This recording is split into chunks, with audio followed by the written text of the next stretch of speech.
अस्सलाम वालेकुम, मैं हूँ समीना अमजद। उम्मीद करती हूँ कि आप सब लोग खैरियत से होंगे। आज की वीडियो जो मैंने बनाई है वो एक समझ लें कि तवज्जो दिलाओ नोटिस जिसको कहते हैं ना, उस सिलसिले में है। ईद की सारी तकरीबात गुजरी और बहुत सारी जगहों पे जाते हैं, लोगों को मिलते हैं।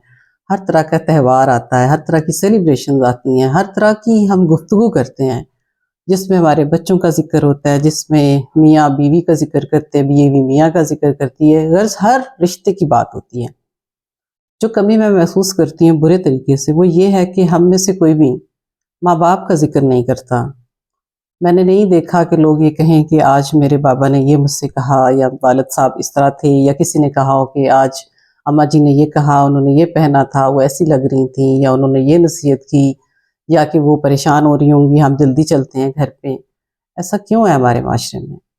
हर चीज़ में हमने तरक्की कर ली, हर चीज़ में हमने अपने आप को बदल लिया ज़माने के साथ, लेकिन एक चीज़ जिसमें हम बहुत पीछे रह गए हैं, वो ये है कि हम अपने माँ-बाप की उस तरीके से कदर नहीं कर पा रहे, जिस तरीके से वो डिज़र्व करते हैं। अगर आज आप जिस मुकाम पे हैं, आप समझते हैं कि अपनी मेहनत से हैं, तो ऐसा हरगिज़ नहीं है। आपके माँ-बाप ने आप पता नहीं किन-किन परेशानियों में से गुज़र के, किन तकलीफ़ों में से गुज़र के, कितना अपना हिस्से का खाना आपको खिला के आपको इतना बड़ा किया, आपको तालीम दिलवाई, आपको इस काबिल बनाया कि आज आपके पास उन्हीं लोगों के लिए टाइम नहीं है। और बहुत सारी जगहों पे मैंने ये भी देखा है कि माँ-बाप को लेके जो यंग जनरेशन है, उनको लगता है कि जैसे माँ-बाप जो बूढ़े हो जाते हैं या देहाती हैं, तो उन्हें शर्म महसूस होती है उनका इंट्रोडक्शन करवाने में या लोगों के सामने लाने में। बड़े अफ़सोस का मकाम है, बड़े ही दुःख और तकलीफ़ की बात है, और सोचें कि उन माँ-बाप के दिल पे क्या गुज़रती होगी, जिनको आप लोगों के सामने पेश करने से घबराते हैं। आपका फ़ख्र होना चाहिए वो। अगर आप आज अपने माँ-बाप की इज़्ज़त नहीं करेंगे, कल को आपके बच्चे कुछ भी नहीं करेंगे आपके लिए, क्योंकि उन्होंने घर में वो काम होते हुए देखा नहीं होगा।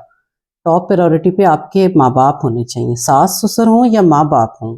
अगर आज आपने उनकी कदर ना की, अगर आज आपके पास उनके लिए टाइम नहीं है, जिस दौड़ में आप लग गए हैं ज़िंदगी की दुनियावी बातों में, आप अपने माँ-बाप को कहीं न कहीं भूल बैठे हैं। ऐसा मत करें उनके साथ। वो बहुत डिज़र्व करते हैं, वो आपके लिए काबिल एहतराम हैं। आप अपना टाइम उन्हें ज़रूर दें। आप उन्हें शौक से शॉपिंग करवाएँ, उनको शौक से बाहर ले जाके खाने खिलाएँ, उनको शौक से घुमाने-फिराने लेके जाएँ, उनकी डाँट को सुन के फ़ख्र महसूस करें, उनके साथ टाइम गुज़ारें।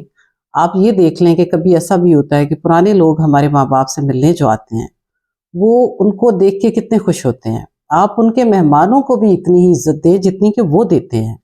इसलिए कि उन मिलने वाले लोगों ने जब जाना है तो उन्हें इस बात का बहुत अच्छे तरीके से एहसास और अंदाज़ा हो जाएगा कि उनके माँ-बाप आपके माँ-बाप की क्या वैल्यू है आपके घर में। अगर आप सास, अगर आप बहू हैं या अगर आप बेटे हैं, तो खुदा के वास्ते आपसे रिक्वेस्ट करती हूँ, आप अपने माँ-बाप के साथ इतना बुरा नहीं कर रहे जितना आप खुद के साथ बुरा कर रहे हैं। क्योंकि कल को जब वही बच्चे आपके बड़े हो जाएँगे, तो उनको जब आप ये बात चाहेंगे कि वो आपकी कदर करें, आपकी इज़्ज़त करें, उनसे नहीं हो पाएगा, क्योंकि उन्होंने ऐसा होता घर में देखा ही नहीं होगा।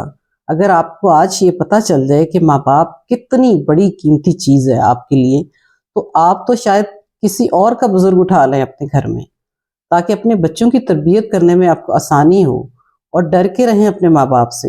एहतराम करें कि नहीं अम्मा डाँटेंगी या अब्बा जी नाराज़ होंगे, इतनी देर के बाद बाहर नहीं रहना, या जो भी आपकी ज़िंदगी के काम-काज हैं, उसमें आपको फ़ख्र महसूस होना चाहिए। और मुझे बड़ा दुःख और बड़ी तकलीफ़ होती है इस ये देख के कि किस तरफ को चल पड़े हैं सब, किस दौड़ में। मैं ये नहीं कहती कि लोग करते नहीं होंगे कदर, बहुत सारे लोग ऐसे भी हैं, लेकिन फिर भी इस चीज़ की ज़रूरत है, बहुत ज़ोर से ज़रूरत है कि हम अपने माँ-बाप की कदर करें, उनको टाइम दें, उनको खुश रखें। उनके चेहरे पे अगर मुस्कुराहट नहीं तो समझ लें कि आप फ़ेल हैं। जब तक वो मुस्कुराएँगे नहीं, आपकी ज़िंदगी में बरकत नहीं आएगी। उनको बहुत टाइम दें, हर जगह फ़ख्र से उनकी बातें सुनाया करें, शेयर किया करें। जो मेहमान आए सबसे पहले अपने माँ-बाप से मिलवाइए, उनके देहाती होने पे ना जाएँ। वो जिस दौर के लोग थे, उस वक़्त ज़माना वही था। एक छोटी-सी चीज़ थी, कहीं आपको देर ना हो जाए, अगर आप नहीं भी कर रहे, तो प्लीज़ एहसास कर लें। अब आप ये नहीं कहेंगे कि आपको किसी ने बताया नहीं था। जो भी कम से कम एटलीस्ट मेरी बात सुनते हैं, वो ज़रूर इस बात पे गौर करें, सोचें, रिफ्लेक्ट करें कि वो क्या कर रहे हैं, क्या नहीं कर रहे। ये याद रखिए, फसल आप वही काटेंगे जिसका बीज आपने आज बोना है। अपना ख्याल रखिएगा, इंशाल्लाह ताला जल्द मुलाकात होगी।